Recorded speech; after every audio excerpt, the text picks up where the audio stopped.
Hey everybody, welcome back to the channel. My name is Ryan. Today we're going to be talking about wood. We're going to talk about wood because it's becoming so much more prevalent these days for people to take their spirit, their whiskey, and then finish it in a different kind of wood than maybe is what is traditional. And there's a lot of different reasons for that. So you're going to start hearing lots of words like Mizunara, Amburana, Hungarian Oak, French Oak. What are all of these words? What do they mean? What's the differences between these different kinds of wood? Well, I'm going to go into that today. We're going to list all the prevalent types of wood that people are using these days. Some of them are oak, some of them are not. And we'll kind of break it all down so you know what these words mean. When you see them on a label, you know what to expect. But this could also help you know what to go hunt for, because I might say things like, this is known for these flavors, and you're like, that sounds amazing. I love that. I'd like to go find a bottle that's using that kind of wood. So sit back, relax, and we'll have a little bit of a masterclass on wood. Yeah, speaking of masterclass, by the way, plug, not for me, but for somebody else, Lou Bryson, great author and whiskey writer, but he has a book called Whiskey Masterclass. And if you ever want to learn more about this kind of stuff, like the nerd out a little bit, this is a very approachable book. It's an easy read, and it gives you a ton of information from the farm to the glass and everything that happens in between. And I will be sipping today on a pour from Lucky 7 that is a French oak finished whiskey. Let's dive into it. Okay, so regulations for American whiskey and Scotch whiskey say it has to be aged in oak, period. If you age it in something different, then it's not whiskey, according to Scotland and according to American rules. So you cannot take your spirit off the still and then put it in a cherry wood barrel and age it for 6 years and publish, and release it and say, all right, here we go. Here's our 6-year-old bourbon. It's not bourbon. Or rye. It's not rye. So per regulations, it has to be aged in oak. And then if you want to then take your spirit after, let's say you aged it for 2 years, like the bare minimum, in oak, and then you aged it for 10 years in cherry wood, the age of that whiskey would have to be printed as 2 years because the initial aging, even though you finished it for 8-10 years in something else, the official age is 2 years, right? Interesting stuff. So that raises the question, why oak? Well, there's a very good reason for that. Oak is naturally, it's like God made the oak tree thinking about whiskey. He had whiskey in mind when he made the oak tree. Because on a cellular level, oak has these things called tyloses. And you might hear me mention those from time to time on the channel. But tyloses are basically, think of them as like checkpoints, waypoints. It's like the TSA of the wood. And they say, you are allowed to pass through this layer of the wood. You are not cleared. You don't have access. You can't pass through. So what's allowed through? Air, gas, vapor. That's why when whiskey inside the barrel evaporates, it gets so hot that it evaporates, it goes into the wood. It collects flavors. It recondenses into liquid, and then those tyloses say, you ain't allowed in here, bud, you're liquid. It kicks it out and shoves it back into the barrel. It recondenses and drops back down into the barrel. Now it has the flavors from the wood. So these tyloses are basically the checkpoint waykeepers. Why do they exist? Well, they're there as a safety precaution for the oak itself. So oak collects moisture and water inside the trunk, right? Inside the cells. But during seasons of drought, it doesn't want the water to leave or evaporate or get out of the wood. It wants to keep it inside. So the tyloses are there to block the water off and say, no, you can't pass through. It's a very waterproof wood. Well, that makes it good for a barrel because what do you want? You want a barrel that's not going to leak. That's why we use oak. Also, oak is very flavorful when it is prepared for use in a barrel. There's a guy named Stuart McPherson.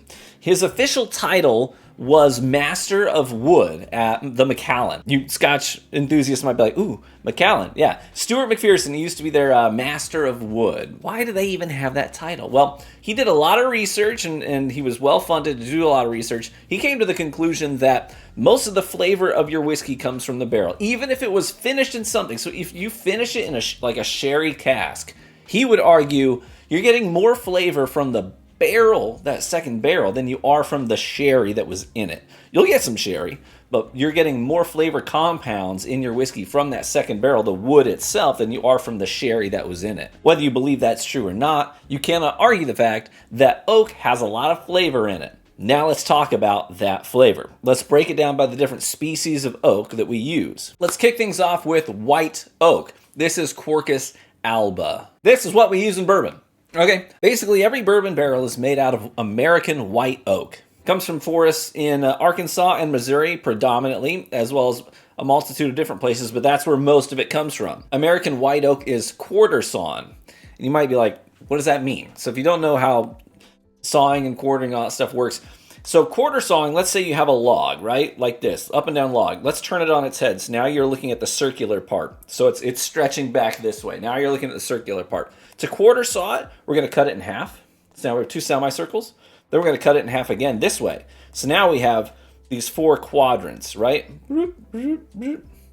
I can't draw with my fingers, but you get the idea. But that's going to give us like a straight grain, and we're cutting perpendicular to the growth rings. And that's going to keep these tyloses intact in the direction they were meant to be intact. So that when we age the whiskey, it's not going to leak out the sides, right? That's the whole point. So what are the key flavors we get out of this kind of wood? Well, we get predominantly the biggest flavor contribution is vanilla. And, a lot of people are always like, well, why do we say we get vanilla on bourbon? We're not actually tasting vanilla, are we? You kind of are actually tasting vanilla. There's a compound in white oak that's called vanillins, and it's what we use to make artificial vanilla flavoring, right? That's why we get vanilla on white oak barrel aged spirits like bourbon. We get a lot of vanilla because there's vanillins in the wood. So that is a one-to-one thing there. Or sometimes we say, oh, I'm getting hints of blackberry. There's no blackberry in the wood. We're just making connections to flavor compounds that remind us of stuff. But when we say we get vanilla on bourbon, it's because there are literally vanillins in the wood. So we get vanilla. We also tend to get a little bit of citrus, depending on how the oak is prepared, as well as coconut is something that you will get as well, depending on how long the oak was seasoned or air dried or kilned or whatever.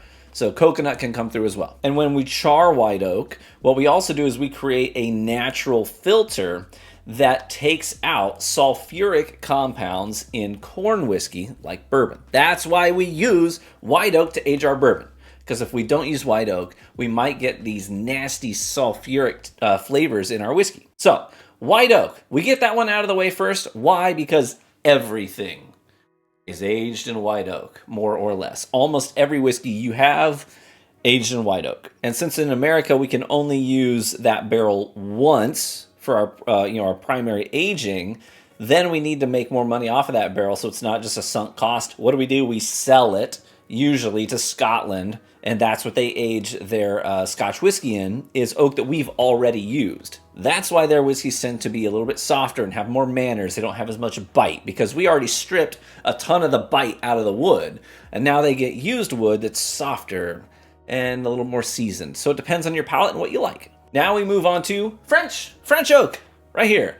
It's also sometimes goes by the name of Limousin, and its proper name is Quercus robur. So why would we call it Limousin? Very easy. Limousin is a region in France. There are forests in that region that are known for growing Quercus robur.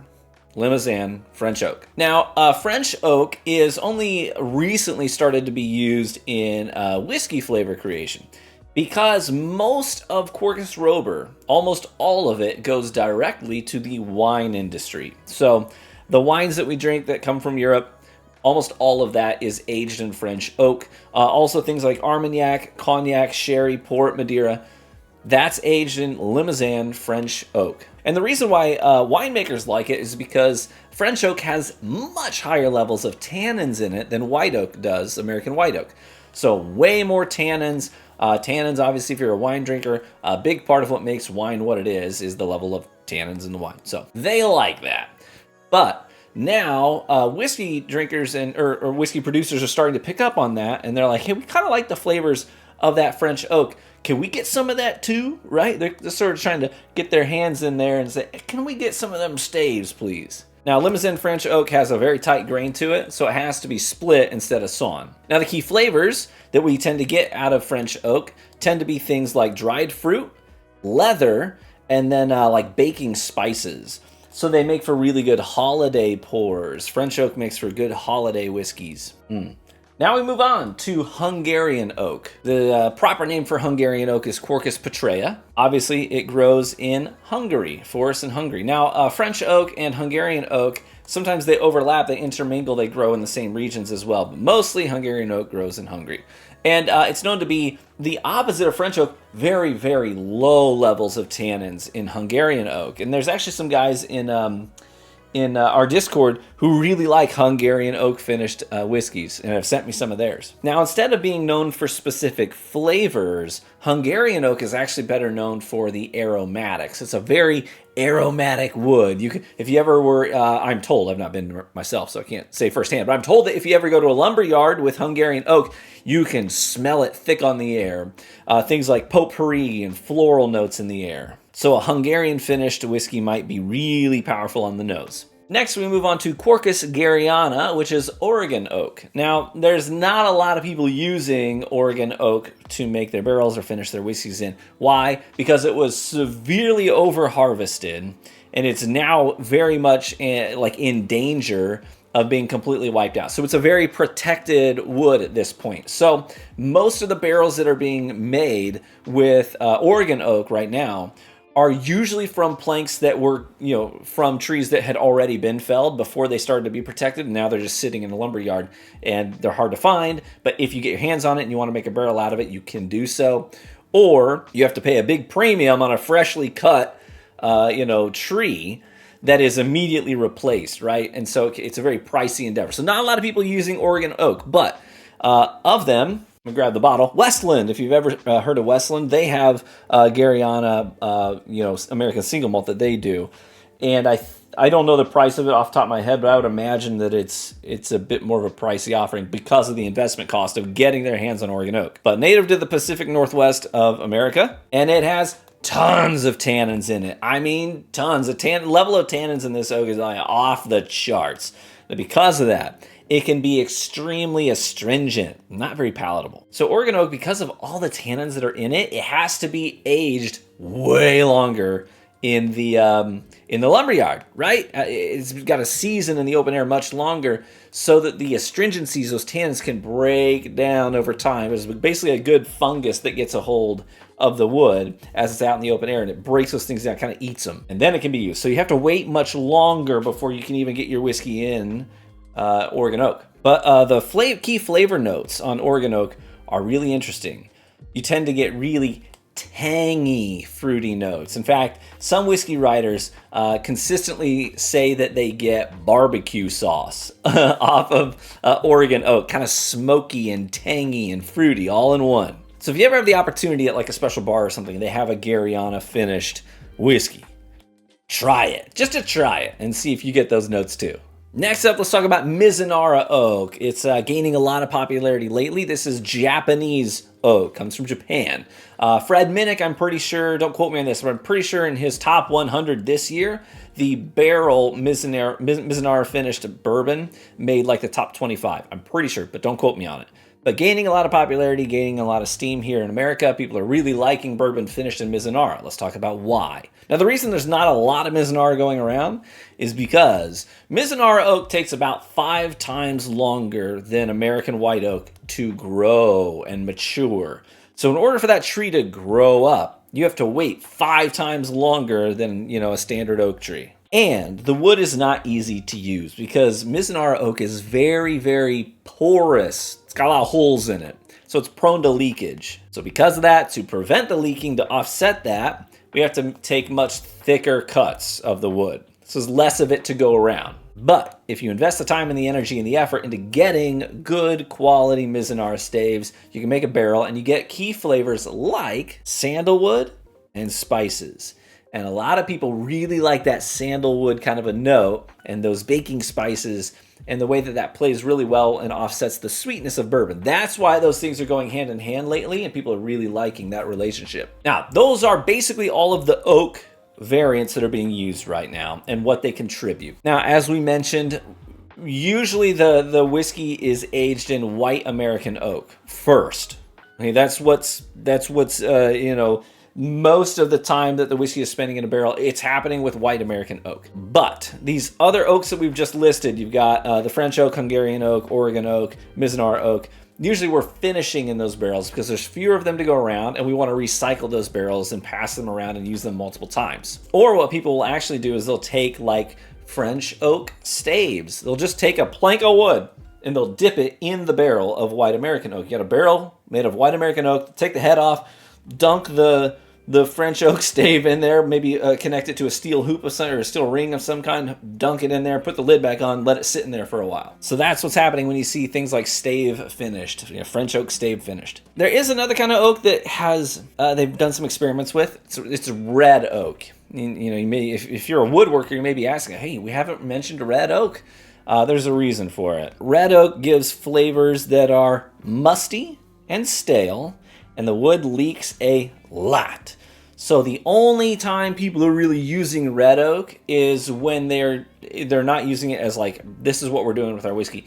They're taking red oak to flavor a certain amount of whiskey to blend. So it's popular, no, it's not popular at all, but the only people really doing it are things like people in Canada who are blending it together with other whiskey to sort of offset other flavors. But it's not something that people want to go and taste predominantly. Does that make sense? Now let's talk about other woods. Now, we cannot age our whiskey in these other woods, but we can use these other woods to finish the whiskey and apply other flavors. This is starting to catch on lately. So you'll see things like maple finished whiskeys.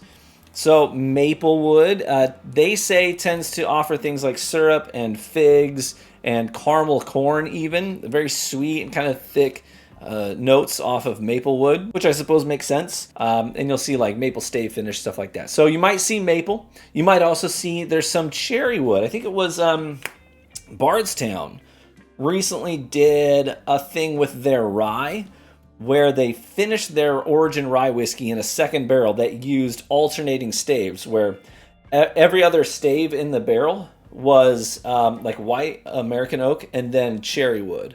White American oak, cherry wood. So kind of makes a really interesting look when you look inside the barrel itself.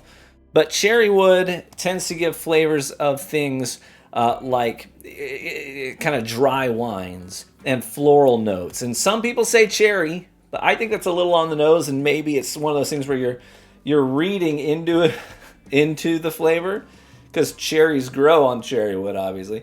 But I don't know that the cherry itself is in the wood. Does that make sense? So I'm not sure. I try to be objective when I'm tasting, but I haven't tasted a lot of cherry wood finished stuff, so it's hard to know for sure. And the last wood I want to talk about today, Amburana. Amburana wood. So you might see Brazilian Amburana finished barrels from time to time. Amburana's it was a big thing last year. I don't think it was quite as big this year, but it is a thing still. RD1 did theirs. There's the Rio from Penelope. Starlight's cigar blend, Amburana finish as well. Amburana has a ton of flavors, a big flavor bomb, right?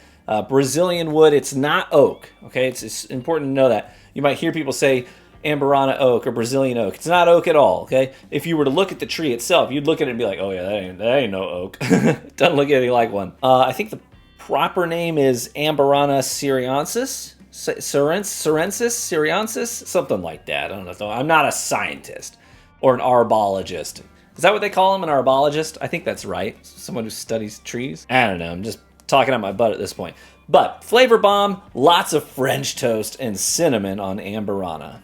And I'm realizing I have my green screen effect on and the label's all wigging out. My apologies. I didn't know till now. Hey, there you go. I know that was like info dump. I hope you were taking notes. But if you have any questions, feel free to ask me. And if I don't know them, I'll look it up. But that's basically all you need to know about these different kinds of woods that are being used to age and finish whiskey in 2025, in current year. It's weird to say 2025. It'll take a minute for it to stick, I think. Anyways, cheers, my friends. Thanks for tuning in. May you live richly and get better with age. And I hope to catch you in the next one. Bye-bye.